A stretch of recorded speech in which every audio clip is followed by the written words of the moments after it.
So this week we're gonna do a very lo-fi patented bookshelf video, mostly because I'm not very camera ready, but also because there's just a lot going on. And I also ended up getting a pretty nice book haul, so I thought it would be fun to share it, especially for those of you who are NYRB book lovers or potential collectors like myself. I'm kind of burgeoning in this area. So, it's weird. I think if you make something that has a nice livery, makes it look nice on the shelf. The spines all match up in a really sort of attractive way. There's a good chance I'm going to buy it. I'm this way with my Criterions and my Vinegar Syndrome Blu-rays, and I am turning this way with my books too. So I just thought I could talk a little bit about this. I know I said I wouldn't buy any more NYRB books until I read the one you see in front of you there, which is Fancies and Goodnights by John Collier, but I couldn't help it. There was a good Target sale. It was buy two, get one, which is actually not that great a sale, but I couldn't resist. So let's talk a little bit about the books I've gotten. And we'll start with that one that I've had for a couple weeks now. I mentioned it in my first video that I ever recorded for the channel, but I was introduced to John Collier through the Dark Descent anthology. His story, Evening Primrose, was really a really nice sort of early 20th century fantasy slash horror story about an artist who is unplugging from the world and sets up shop in a department store and decides, I'm just going to live there from now on. And as it turns out, there's other people that are living there too. And that ends up sort of his interaction with that society and what happens from there really sort of sets the stage for the kind of dark turn that story takes. And it attracted me to read more of his work, and this is the only book of his in print, thanks to the fine folks at the New York Review of Books. So I am looking forward to digging into that first, but I've also got other things that are worth talking about, so let me pull those together. I think the most important things to point out about NYRB, and if you're ever going to start an NYRB collection, is to, one, understand how diverse their lineup actually is. Now, I should say, if you are a genre reader, you will find things that are of interest to you and could potentially appeal to you. They have, if you go to their website and filter by genre, you can find horror books, you can find science fiction books. You're not going to be able to find fantasy books in sort of the post-1960 sense, post-Tolkien sense, but you will find books that center on a broader range of idea around fantasy, such as that John Collier work, such as sort of weird, some of the collections that focus on weird fiction and cosmic horror. And we'll talk a little bit about that as we move forward in the books that I've picked up. But let's start with crime, since that's, for some reason, the set of works I picked up the most. And I will say, before we go through these books, I wanted to point out that if you ever get a chance just to look closely at one of their covers, they kind of match up. I mean, in terms of the center set square design here, the text, the font, it's all very uniform and really attractive. And again, for me, that's a big draw. But the covers are fine, but it's the work that matters, right? So let's talk a little bit about that. So the first book in my collection here, and I'm going to take the crime books in chronological order, is In a Lonely Place by Dorothy B. Hughes. I should say I haven't read really any of these books before that I've gotten, so none of these are revisits. These are all new books for me. But I have some familiarity in terms of if there's been a film adaptation or not. That is definitely the case with In a Lonely Place. I have seen the Nicholas Ray film with Humphrey Bogart from 1950, I think. Hughes was very prolific, and at least 3 of her books were adapted. I know, for example, Ride the Pink Horse, another one that's in the Criterion collection. That's something I've got. And then The Fallen Sparrow, which I have not seen. So that's a pretty good run, I would say, an almost Chandler-like run in some respects. So I'm excited to read that, and I also understand that this book is very, very different from the film adaptation. So that's a big draw for me. Typically, when I see a film, unless I know there's a major differential between the book and the movie, sometimes I'm a little lax to revisit it. But in this case, I was going to roll the dice, and it sounds like it pays off, so I'm looking forward to it. Also, I picked up Black Wings Has My Angel by Elliot Chase. Now, Elliot Chase was a journalist who became an author sort of midway through his career. Was not very well read during his career, but Black Wings Has My Angel had been reprinted a number of times under another title called One for the Money and almost got turned into a movie. I only picked this book up because of a Reddit suggestion, which is going to be kind of a ongoing trend in this video. But when people are talking about and adherents of the NYRB line talk about crime books, they always recommend Black Wings Has My Angel. So I'm looking forward to reading it. It seems to have sort of a typical sort of noir setup with sort of a desperate guy meeting a desperate dame, and they get together and then crimes happen. So I'm looking forward to seeing what the wrinkle Chase produced for this particular well-worn genre plot, narrative description, blah, blah, blah, whatever.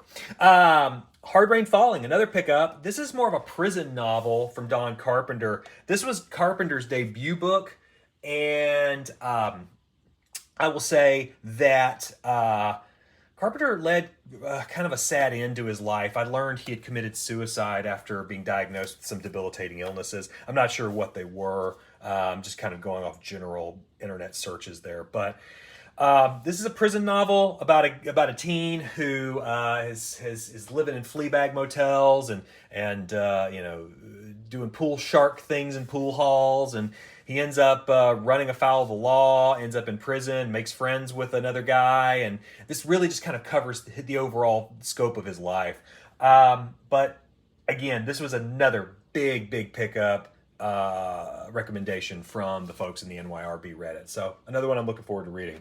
And then last on the crime side, we've got Fat City by Leonard Gardner. A fellow I follow on Twitter or X or whatever the hell you want to call it, he called Fat City one of the greatest books ever written. And I do know that was a John Huston film from the 1970s with Jeff Bridges and Stacy Keach that I think eventually led to Susan Terrell getting nominated for an Academy Award even.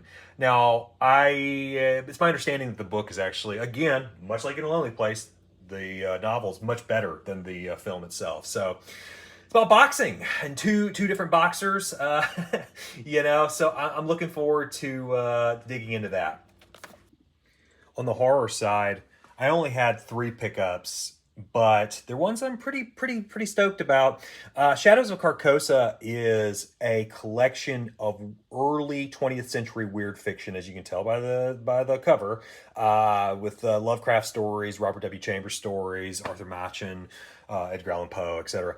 But I have to say, the cover, which is clearly by comics artist Charles Burns, is a real attractor here.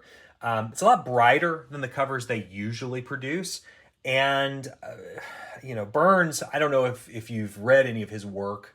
Some of that includes the coming of age, STD Parable, Black Hole, which is probably his most famous work. But he also was the creator, for those of you who are elder millennials or Gen Xers, he was the creator of Dog Boy, which was adapted for the much missed MTV anthology series Liquid Television.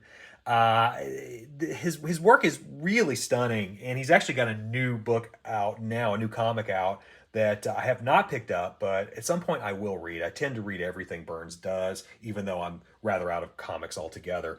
Let's take a look at just what's inside this book, by the way, just to get a sense of what they include for sort of this evolution of weird fiction.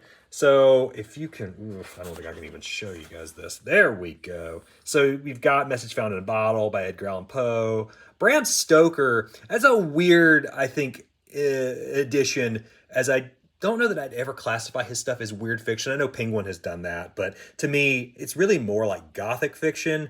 Dracula and Lair of the White Worm and a lot of his other stories really don't fit into that same genre description. But I guess if one were to call it part of the evolution of weird fiction, perhaps the Poe, Stoker, beginning paradigm is not a bad place to be.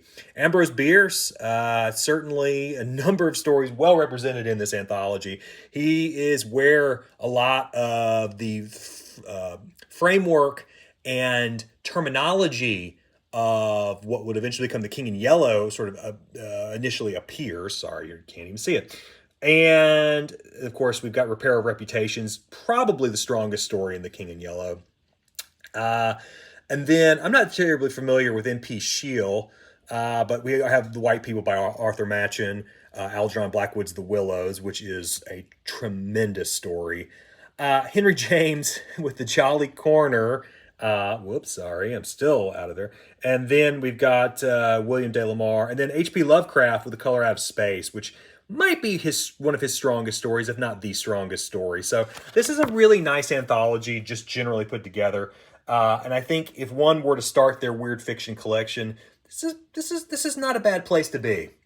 Afterwards, I have The Rim of Morning, which is two different short novels kind of grafted together with an introduction by Stephen King. I don't know who that is.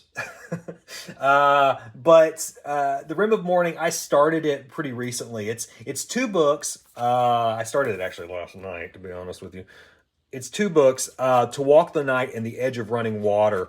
And while I began To Walk the Night last night, and the setup is generally about a fellow who is going back to visit his sort of adopted father, but really more like his friend's father who adopted him sort of unofficially, to tell that person that his actual son committed suicide, and then to sort of inform him of why his suicide happened, how his friend's wife was involved, and the mysterious circumstances that, as the protagonist says, could be the potential ruination of all of their lives. So, great start. I'm probably going to try to finish this particular book before Halloween ends, because I just found it to be such an attractive and irresistible read. And then lastly, I have The Other by Thomas Tryon. Tom Tryon was an actor turned author, and The Other is probably his most famous work, along with Harvest Home. The Other is, I think, largely considered, along with The Exorcist and Rosemary's Baby, to be the sort of the trinity of books that created the horror boom in the late 60s and early 70s. So I'm really excited to read that, and especially as a horror nut. It's a big blind spot in my reading, and I understand Tryon's a very literary writer. Maybe too literary, a little too purple, some people have complained, but for me, that's all right, as I sort of like to get a sort of warts and all approach to writing in general. And then last but not least, I had to buy just a little bit of litfic. So I got Stoner by John Williams, and I don't know a lot about this book other than it is the bee's knees, according to Book Talk and BookTube and a lot of other online social media places where they discuss books. It's a campus novel about the tragic life of an associate professor at the University of Missouri. I've only read one campus novel in my life. That was The Rules of Attraction by Bret Easton Ellis. And so this one sounded like a must-read, especially given the rediscovery and rediscovery and rediscovery of it over the years. Even though it is a 1960s novel, it tends to be one that just keeps coming up whenever anybody talks about the NYRB line. And I should say, too, it's probably the most popular book in their line. When I was searching for their books on Target's website, this was the very first thing that popped up. So there's little doubt that it's the one that everyone is buying if they are looking for anything in the line. So that is going to be probably something I'd try to break into, if not in December, then certainly at the turn of the new year. And then lastly, Warlock by Oakley Hall. I am not a Western reader really at all. I think most Western books are quite poor, but when I read the description of Warlock, I was immediately drawn in, mostly because of the immediate comparisons to the series Deadwood, which is my father's favorite TV show, and one that I finally cracked the seal on a couple of years ago with my partner. We tried a few times to get into it, but this time was the time that finally took, and we finally watched it and the movies and really fell for it. Warlock has a pretty similar setup where a do-gooder comes to town, a lawless town, whereas a Wild Bill Hickok stand-in is also sort of there on the sides, and it's based on what I could tell. This kind of reads like a show Bible for Deadwood in its own way. Maybe an unacknowledged influence. I have seen the film adaptation of Butcher's Crossing, which was another famous Oakley Hall Western novel. I will say that film was not very good, but what does that matter? Really, the film adaptation sin should not be sort of cast against the work of the book itself. So anyway, Warlock's a different book. I'm looking forward to reading it. So listen, I don't know if any of you guys have read any of these or if you have your own NYRB suggestions, but if you do, let me know in the comments. I'd love to continue to build my collection of these works. I already have a couple in mind. There's Hav, which I'm really interested in from sort of a travelogue perspective. I'm also interested in Motoran, David R. Bunch's work, because I've read Dangerous Visions and I really enjoyed the two Motoran stories there. And I also am likely to pick up a number of other horror works that they have available, including the new novella My Death by Lisa Tuttle. So let me know what you've read. Would love to hear what you suggest, and maybe you guys can enable me to continue to buy things that I really shouldn't buy. Thanks again, guys. See you next week. We'll have one more spooky season video next week, and happy Halloween in the meantime.